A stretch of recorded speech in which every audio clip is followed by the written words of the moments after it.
we're back and we're moving into our second conversation for today. We're talking with representatives of the Belize Bus Association.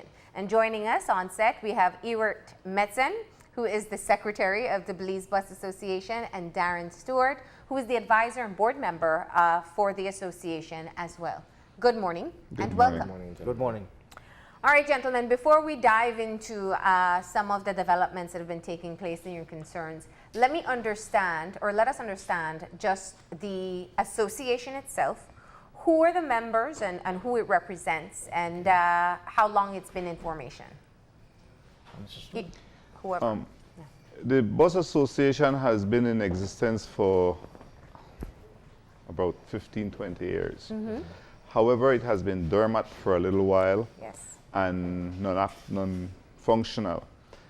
And in August of last year, when I got the information that this National Master Plan was being implemented, I got together and contacted all the stakeholders on board.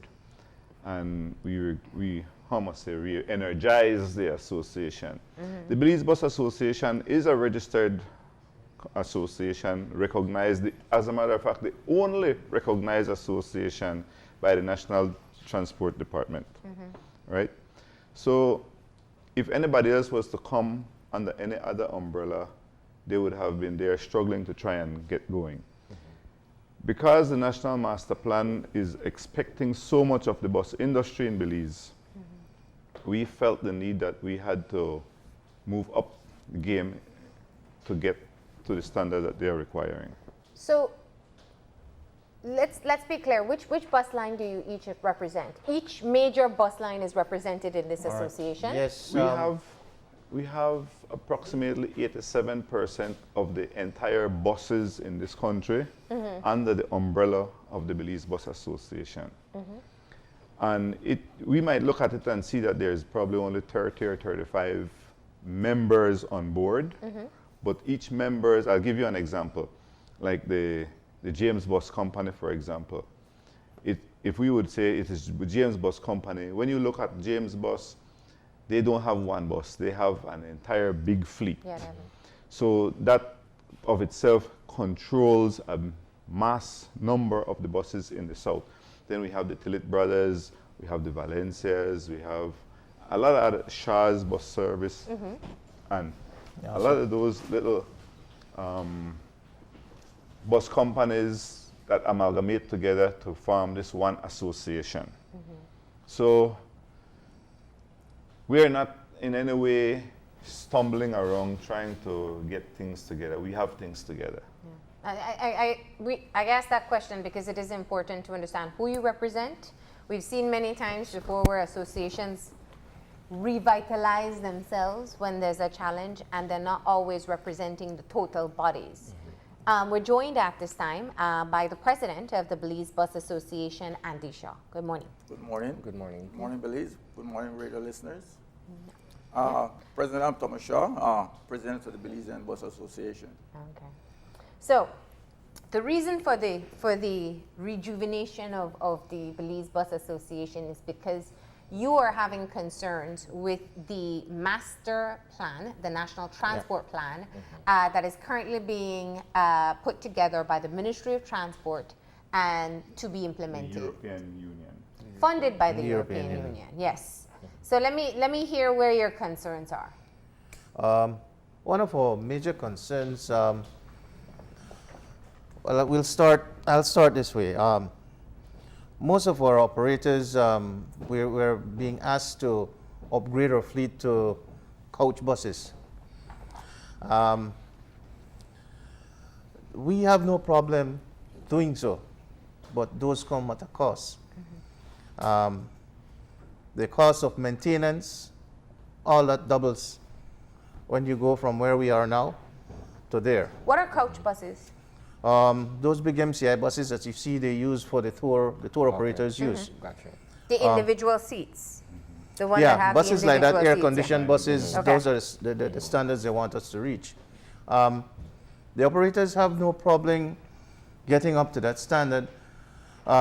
Where we have the problem is that there's nothing in place to really protect the local bus operators in the country of Belize, in the sense that we get no sort of help, subvention, anything from the government.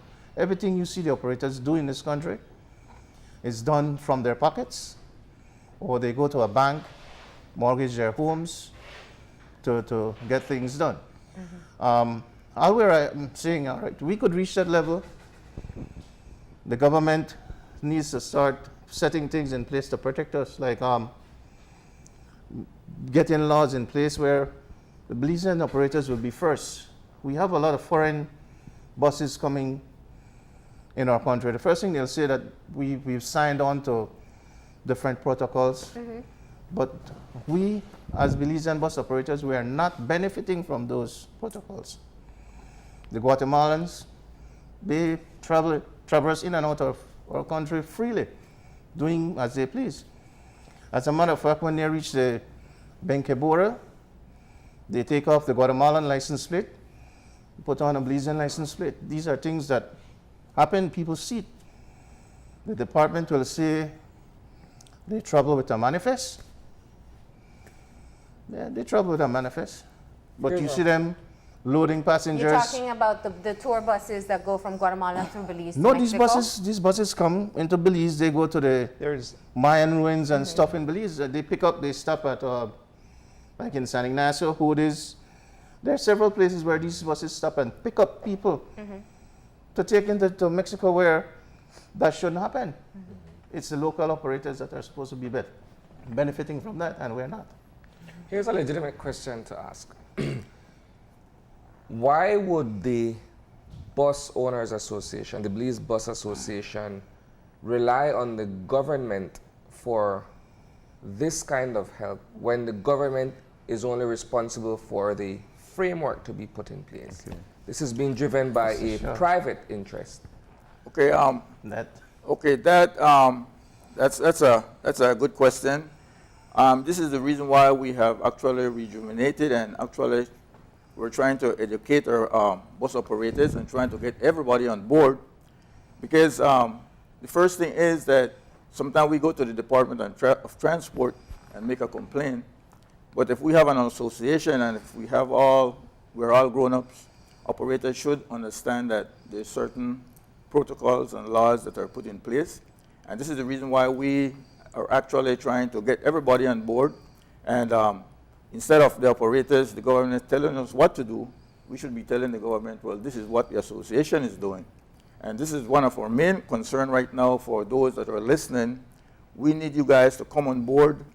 This is the only way out. We have been in this industry for too many years, and we're not really getting nowhere. We're just dormant.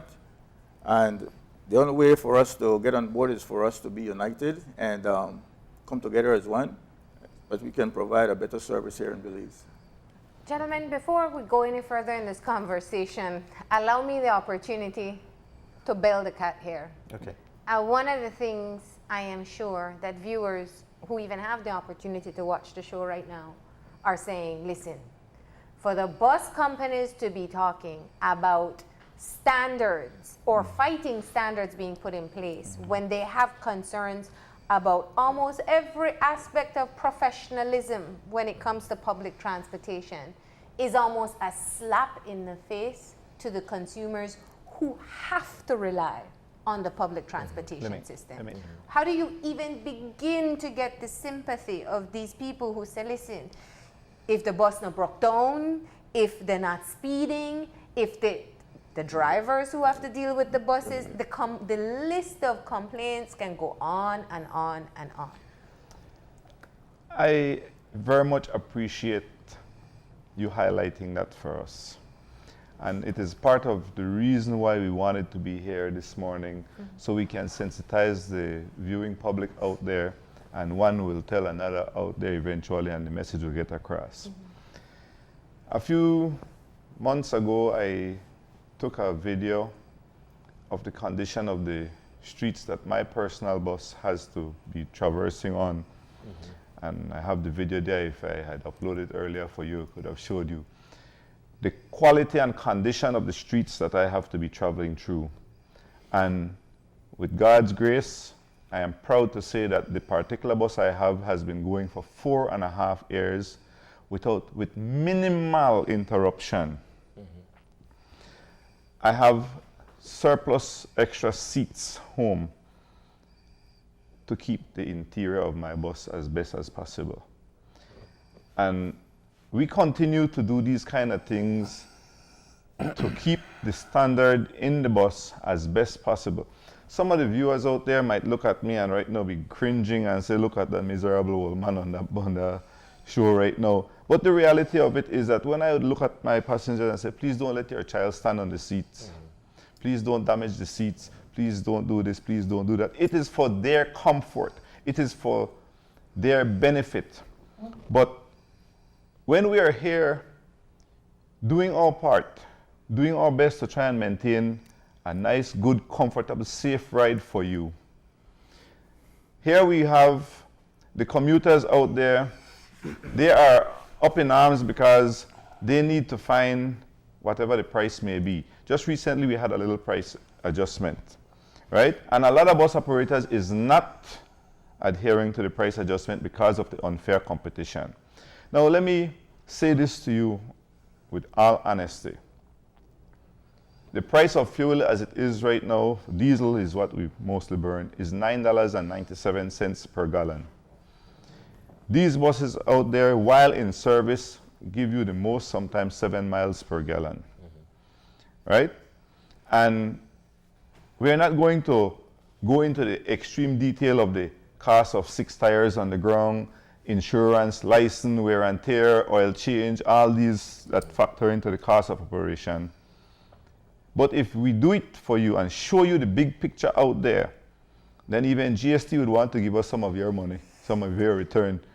But you see, and I've heard this argument before, for consumers, one of the biggest challenges to that, we know fuel prices are high.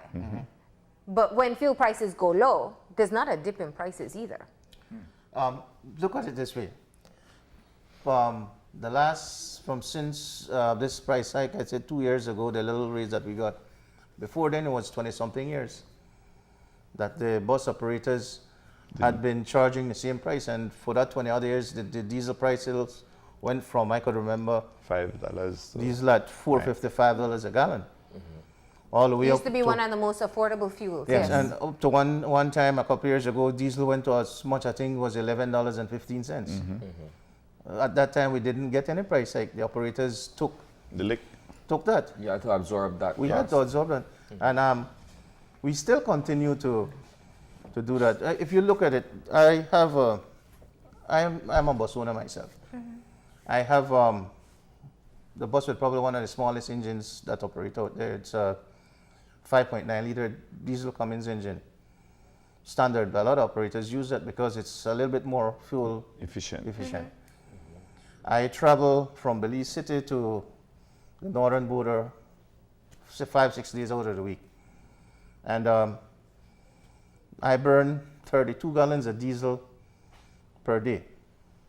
16 gallons going, 16 gallons coming back. At the cost of where fuel is at, that's $300 and something. You probably make for the day, and people feel like because you go at a long distance, you make a lot of money. It's not so. Some days you make $600. From that you take for your fuel, which will be, let's say, $350 already. It leaves you with $250. You pay your conductor $60. You buy yourself a plate of food. You buy him food, something to drink. That's another maybe $40 from the $250 that you had left. Then you still have your wear and tear. All right, what I'm trying to get across, I have one bus. I run 6 days a week. My fuel bill at the pump is almost $2,500 to operate, and that's for one bus. Imagine That's per month? For a week. But isn't the argument though, and this is where I think some of the salespersons from the car companies do well in their pitch, that a more modern bus is more efficient on fuel. Not true. You see the big coaches that they want us to go to? I 4 have and friends. 5 miles a gallon. You get 4 miles. Well, That's because they have per- air conditioning. There's As more beautiful comfort. as they 5 look, miles a gallon, yeah. you get 4 or 5 miles a gallon from out of those things. So your operational cost doubles. Just fuel alone. If you were spending $350 a day for fuel, you're now looking at about $500 just for the day for fuel. And the thing about that is, people are asking for more, But they don't want to pay and they more. don't want to pay more. For those coach buses, they want to pay you the same money that they'll pay me on the Bluebird buses. They want more, but they don't want to pay more. I don't. There are a few people that will pay more. The workers, for instance, those people that work in the offices, and so will The pay. Belmopan commuters, I'd imagine. They will pay, but the rest of the commuters, they want this. They want all these fancy buses, but they don't want to pay for it. But, you know, and this is why I brought up the issue earlier, because I knew we could spend a lot of time on it. It's almost like it seems that the bus association, I'm not saying all bus companies are bad. I think, you know, definitely some of the things we've seen, let's use the example of James, who's not here. They've done great things to ensure comfort, reliability for many years. They even offer Wi-Fi, all kinds of stuff on their buses now. There are some companies that get it right, but there are more visible companies that get it wrong.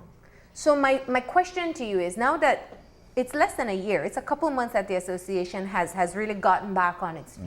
Yeah.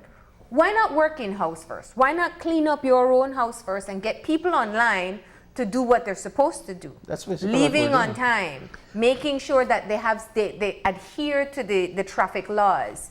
I know overcrowding is a battle between customer and law. I see that for myself. But get your own house in order so that when you come out and say, listen, we have a problem with what the government is trying to institute on us, you know, some would say you're not in a position to talk. Marlene, we have been trying. We recently organized a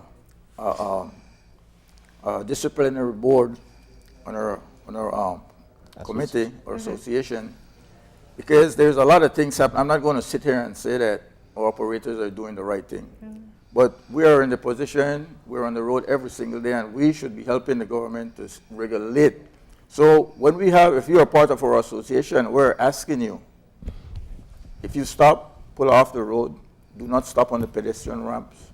If you have an express run and you display a express sign, you do not misinform your passengers. You put the express sign, and then as soon as you leave the terminal, you stop until you get to Belize City. Because basically, at this present moment, it's happening every single day. And this is what this association is about. This association is not about bringing down the government. It's to work in hand with the government and to ensure that our operators do the right thing. Yeah, And we have on screen what is one of the clearest examples just last week of bus behavior, if we want to call it that. Gentlemen, this is why it's hard for people to see a position coming out from the association when this is the type of behavior. This is our first meeting for the air on the media, and as I said, most bus operators out there, most buses, you have James, you have one owner, but James does not drive his own bus. So as the owner, for all operators that own buses, we need to educate our drivers and let them know this is zero tolerance. You're not supposed to do X, Y, Z. But if I own a bus company and I just put my driver out there, block this one, curse this one, play vulgar music, do this, do that. At the end of the day, it has to come from us. As I explained to my operators yesterday, we had a meeting, and I told them that in order for us to elevate and go forward and let people see that this industry wants to do something for the country, we need to come together as one. We cannot sit here and discuss one thing, and then whenever we leave the building, we go and do otherwise. So it's an educational process, and that's one of our main reasons right now. Presently, we have like 40 to 45 operators on board, and we're still trying to get more, because the more operators come on board, I think it's the less problem the Department of Transport will have in terms of monitoring, because what we do, we get out there personally and monitor. As I speak, thanks to the minister, I have, as the president, I have gotten a seat on the transport board. So basically, in each board meetings, I'm present, and things that are happening out here, I relate it back to them. Instead of the transport department dealing with 100 operators, I represent these operators, and I take their concern and take it back to the board. And this is the way we are actually operating right now. To add to your concern about the behaviors of the operators and stuff like that, I am aware of the fact that we do have rogue operators out here. One of the things that we did yesterday, just yesterday, we came together collectively as an association and we appointed what is referred to as the disciplinary board. And the offer we are making, or what we have done within the association, is that if Mr. Metzgen sees Mr. Shah playing out there nasty and dirty, putting people's lives at risk, or see me doing it out there putting people's lives at risk, Mr. Metzgen have two choices: either to call a member of the disciplinary committee to complain against Mr. Shah, or call Mr. Shah and tell him your bus drivers are doing XYZ out there. And by doing this, we are expecting that we are going to get a whole lot of improvement in the way the buses are carried along the highways. Now, I want to make this abundantly clear, however, that we do have operators out there that are not members of the association, and they don't feel like they need to adhere to the rules of the association. And I don't want nobody to feel like I'm pointing fingers at any particular bus company, but I am on the highway every day. And I can see competitive bus operators like the Ramos and the Serranos. They overtake in traffic, they pull through how they want, they do whatever they want. Now, I can't pick up the phone and call Mr. Serrano or Mr. Ramos and complain about it, because if I do, it falls on deaf ears, because unfortunately, Mr. Serrano and Mr. Ramos themselves drives me that kind of way. So what am I supposed to expect from the operators, from their drivers? However, if those members, if those bus operators would come on board and sign on to the agreement and the policies of the association, then we will find that we all have to follow the same guidelines, the same rules, the same policies, and then we will have better services, better transportation industry, and everything will be better for the entire industry in a whole. There's a transport hotline too that people can call. Yeah, I but don't know how much they use it. You call that number, sometimes they don't even answer. I'd like to add a little bit more to what Mr. Stuart and Mr. Shah started. With the disciplinary board we just formed yesterday, I know some of the guys in the meeting yesterday agreed to it, but what's coming along with that is that the board from the BBA will be, when they misbehave and they do things they're not supposed to do, we will make recommendations to the transport board for those buses to be suspended. And other operators put in place, let's say the transport department decides we'll take them off for a month or a week. Whatever. I mean, it happened the other day. I think it was between G&J, they no longer exist, and I think another operator, Silvers, whereby they were pulled off and another operator was put in place to do the runs for the time they were taking off. This is just to show how serious we are in getting the industry up to par. But us doing that part, there also are other stuff that we need to be put in place for us to improve, to go along. We're not really asking the government to sign any sort of loan note for the bus operators, because I believe that we can do it. The operators can do it. They themselves can do it on their own.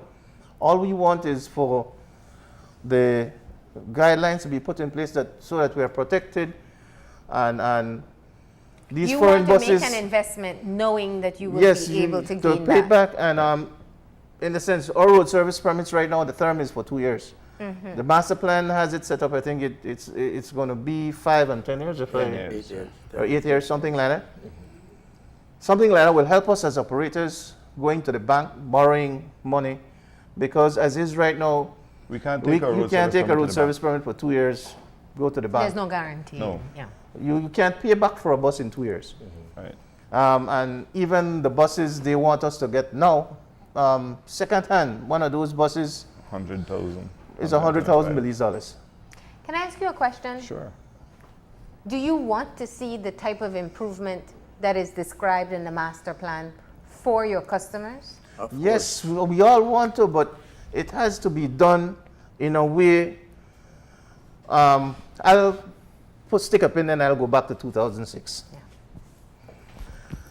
Which This is the industry- end of the Novelos bus era. The Novelos dynasty, I like to call it that. The industry shattered in some sense, and from that, the company I am with was born, the BBOC. We were all workers of the Novello family, and it shows that the small man can do it. We went to the bank at the time, thanks to Atlantic Bank. They provided the funds for the folks from the BBOC to start growing. And we've had our problems along the way. We've been in the media a couple of times, fussing, fighting with the government. But we have passed that stage now. And we are with the association, and we see where we can do better. But we also it needs to be done in steps. Systematic It can't be just done overnight. Because I'll use ADO, for example. That bus company is turned 101 years old December. They didn't get to where they are overnight. We are 12 years old. I say 12 years old because this industry started again in 2006. And I think we've come a long way. Some of the operators have come a long way. You mentioned James. There are other companies that have bought a couple of the nice buses. I am glad to see one of our operators from the BBOC has stepped up. He bought a bus. But still, making that sort of investment, we have these foreign buses coming in here. The minister would say that these buses don't affect the local operators. But they do. Let me Every foreigner they take from here that we don't take affects the bottom line. Yes, we want to go there, and it has to do a part with tourism. Well, I was going to say, let's look at what happens. When you're talking about foreigners, their expectations of a transport system are different.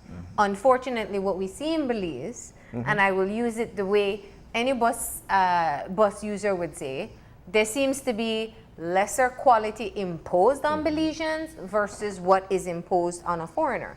The tour buses alone have moved towards the very same buses that you're talking about. I mean, if I use the bus every day, that's insulting to me. But if you watch the money, and I know I will, my good friend Mr. Bate will tell me about this, me saying this, but the money they make from the tour sector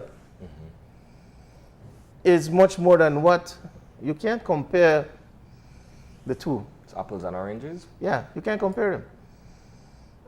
I mean, those buses, as long as they leave the yard and they go to the tourist village, regardless of if it's not used, they're still being paid. A portion, if it's not used, they still get paid. The local buses, if we go into the terminal and there's only 3 persons in the terminal, we still got to go with that. And you imagine 3 persons just going to Belmopan, that's $18. Your fuel cost alone is $350. Let me give you an example. Saturday evening, I came down on my evening run from Boom Village to Belize City. My overhead expense just to get that bus to Belize City was $40 in fuel. I made $16 in bus fares coming down. Who took it? Me. One of the things that I introduced yesterday to the association two things, but one of them that is more concerning was the arrangements that I have made. We are in consultation with a fuel provider here in Belize City to try and work with us. And we will be doing our part to approach the Ministry of Finance as well to see how well we can get some kind of adjustments on the price of fuel. Because if I am aware that the fuel has importation duty, you have environmental tax, and revenue replacement duty, the RRD. I will not expect that the government of Belize will be slapping off all these taxes to give us the cost of acquisition as it was landed. I'm not going to be a fool and expect that to happen. However, if they are going to reduce the RRD or the importation, because the Department of Environment and Audubon and all of them will be jumping down our throat if we try to remove the environmental tax. But if we reduce two of those taxes, and I'll give you an idea, 42% of the cost of fuel is tax. 42%. Now, if we are looking at $10 a gallon for fuel, we are looking at $4.20 out of that is tax. So that leaves me with $6 or $5.80 in the acquisition and the actual cost of the fuel. If the government, by way of the Ministry of Finance, can afford us to be able to get the fuel, let's say at $7, $7.50 per gallon, I'm saying to you, I'm saying to the public out there at large, that not only will we be able to afford the nicer buses, because one might say, oh, we are looking at our income, our revenues incoming will be a little more. Yes, Any business but then also, if we go to the bank with our contract agreement with the master plan is rolling out for us, and we have an 8-year guarantee that we can run on that, and we go to the bank and say we have 8 years, we need to buy a bus that is $125,000. The revenues that we will be collecting or saving because of the lower prices of fuel and other things will give us that extra cash that we can service our mortgage. Then the commuters out there can expect that the operation will be more smoother, nicer, because not only did we get the nicer buses, but we get a lower fuel cost, lower cost of operation, so that we can service our mortgage to maintain the services that you all are asking for. We want to do it. That your customers deserve. Yeah. I want to say, not We only want to do it, asking Marlena. for. No, you know, it's a tough situation because so many people in this country are reliant on public transportation. Listen, no matter what the shape of the buses that you put out there, if that's the only way to get home, they have no choice. If they know overcrowding is going to be a problem, not just with transport, but their own livelihoods. We've had a few horror stories, we know. And that's the last bus to head in their direction. They're going to have to do it. The people have felt disadvantaged for a long time, and that's why I said to you earlier, you know, you got to talk about how you're getting your house in order first. Well, So I want to bring it back to the main point. So what you're saying with the transport plan is that you don't necessarily object We don't. to the standards that will be put in place with the buses. No. But you want to have a conversation about incentives. Yeah. One of the first incentives I'm hearing clearly is a reduction in tax or an exemption of some tax for fuel. That's our biggest Sorry. cost. That's our biggest expense, the Okay. fuel. What else are you saying will help to be able to elevate the industry to what the Belizean consumers need and a survival rate for the bus operators? There's a couple other little things, and I'm a former director on the National Transport Board, and I have mentioned this in my tenure as well. Mr. Shah can attest to this because he was also there at the time as an observer. There are a few little things that people might find and think that we are weaning and crying about, but let me put a clean, clear picture out here for the public to understand. The James Company, all those operated in the management of James, I want to make this abundantly clear, they are my friends, close friends. So I am not in any way trying to cause any problem for anybody. I don't want to see an increase for them. It's the other way around. I'm only making a comparison. James Bus Company runs 205 miles from Belize City to Punta Gorda. And their road service permit is $400 per year. My road service permit only takes me 18 miles from Belize City to Burrell Boom Village.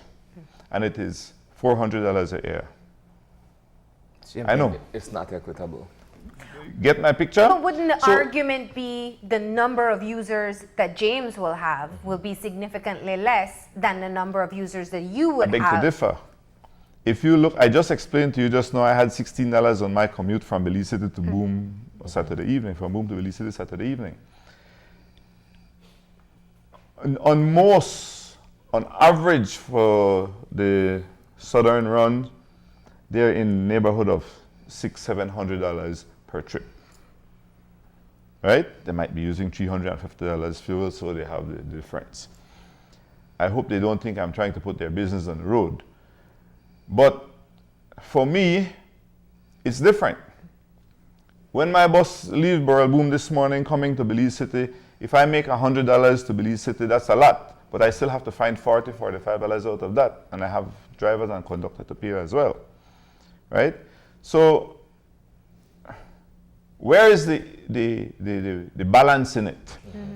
So we have approached the transport board and even mentioned it to the minister by way of a note that it would have been much easier if there could have been an adjustment.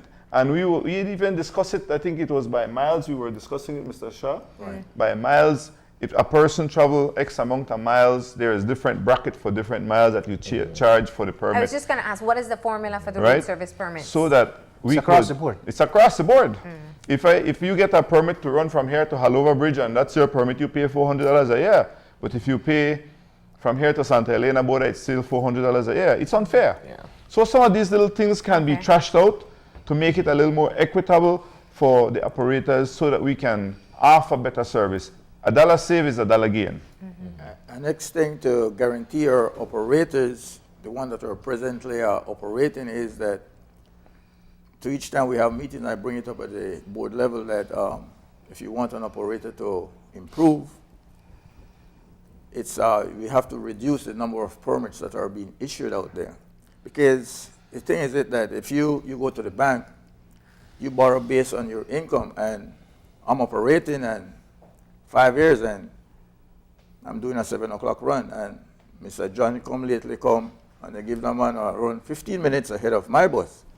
Automatically, You lose business. my collection actually reduces.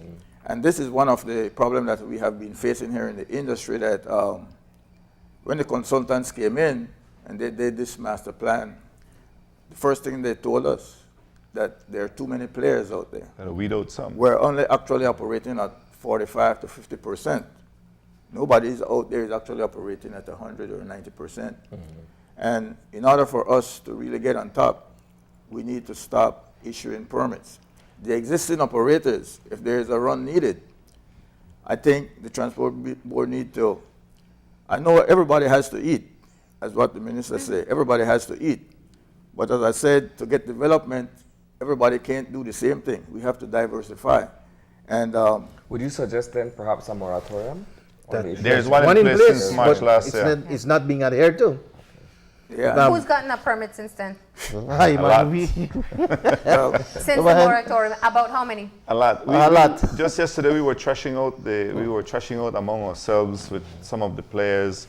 have I issues don't want right to point them out because I don't want nobody to feel like I'm attacking them directly. But we'll use us here since we're here. Mr. Metzgen may have gotten a permit since March of last year and start to affect Mr. Shah. And Mr. Shah has been complaining to the board, complaining to us, and we keep going back and forth to the transport board, to the minister, and There were some cases when minister said he don't know anything about it, so we don't know who to point the finger on. But I listened to a most recent thing, and I'm going to stir a little mud here. This case that came up the other day with the Philip Jones and Mr. Halak. Yeah, that's a Right? clear example. That's the basis of their... What happened in that is a technical thing. Now, according to the law of this land, the Department of Transport, by way of the Transport Board, has the sole authority to issue road service permit. So when the mayor took upon himself to issue that letter to Philip Jones, that was questionable. They trashed that out in the court and whatever it came to. However, while if Mr. Jones was to take the Department of Transport to court, there's a lot of fighting, a lot of power he has in there. And I'll show you a few of them. There have been a few road service permit that has been issued since the moratorium. And if Mr. Jones knows how to find them and use them as leverage, then they can help us. They will be helping us, the association, to bring back things in check. Because whomever it is that has been upstairs in the department that has been doing all of the hanky-panky behind the scenes, and I can't accuse nobody of collecting anything because I have no proof of that. But you know who are the new players in the game. I see the smirks on your face. You know the players in the game. We are not and you going know to put their anybody for connections. liability. No. I'm not asking you to call any names. I'm just saying, if you want to be respected as a bus association, Well, you have to be fearless in being able to say, listen, Yeah, we can we match are going those. to play by the We rules. can match those. and Marlene, we are going personally, to... I have no problem calling names because I have nothing. They can't take anything from me that I don't have. I don't have anything. But I mean, in raising the So- concern, in your role on the transport board, where would be the best place to take those issues? Yes. Marlene, as a member and president of the transport board, I brought up different concerns at the board level, and to her surprise, that normally whenever you're applying for a road service permit, it has to be gazetted 3 times. Secondly, you have to send in an application, and the board has to vet it.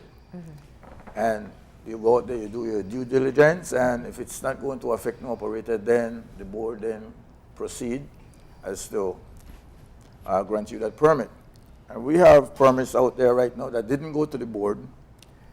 It wasn't gazetted, and the operators are operating on temporary permits, and by doing so, it's affecting operators in the north, I've got theirs legitimately. in the west, and that's an ongoing fight right now. Since last year, we have been trying to Trash that out. The association itself has we been have trying been trying to do to that. trash it out.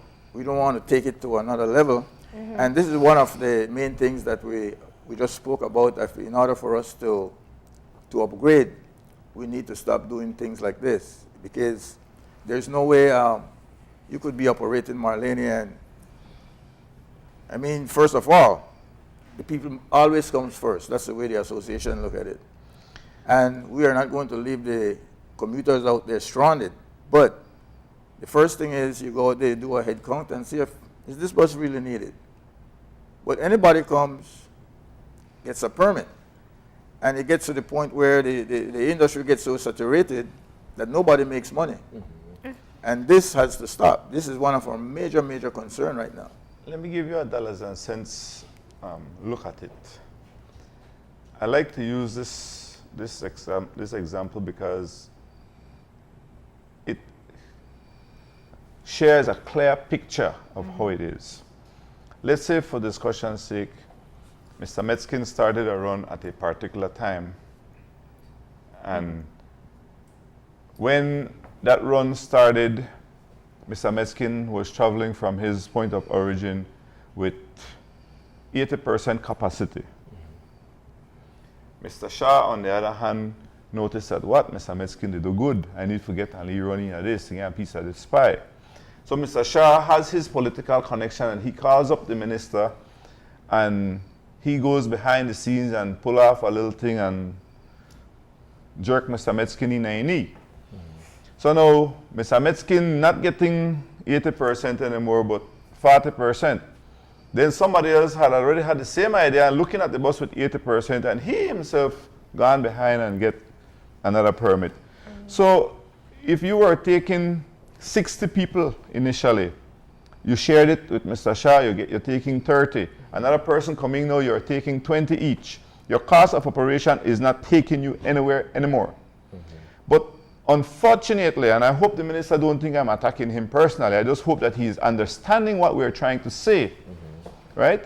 When he intervenes in that kind of way and keeps sticking out another work permit, a road permit out there, you are not helping the industry. You are actually causing it to flop. You're setting up people to fail.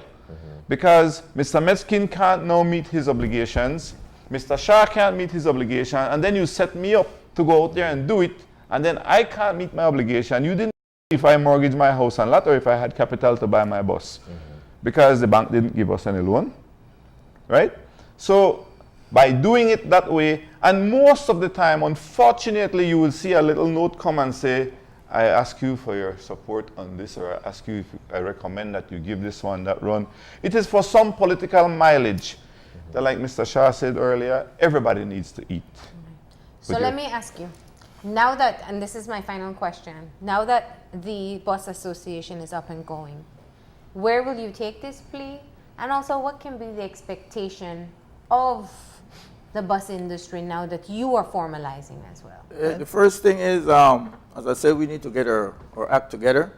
And the first thing we're going to start with is our drivers, conductors. We want to have training for drivers, conductors. Drivers, you have a lot of drivers out there that are being disorderly. They get discharged from one company, they go to the other company. We are asking the operators, please have these guys bring in a letter of recommendation to know who is operating your bus. We want conductors to, whenever they get on board the bus, most conductors, they stay with the phone. They don't really pay attention to the passengers. They text all the way. You know, the drivers playing loud music, driving in slippers, undershirt. We're asking our operators to dress properly, you know, wear the right stuff, you know, pull off the roads. And as I said, this is a start. And as I said, most of the conductors right now, we want to put something in place where we have conductor training for all the conductors, that you know how to treat your customers. Without the customers, we ain't going nowhere. Okay. All right, gentlemen. Well, thank you for coming in. You're welcome back to be able to update us as time progresses. Thank you for the time. We're going to go ahead and take that final break, and we'll be back in a few. Stay tuned.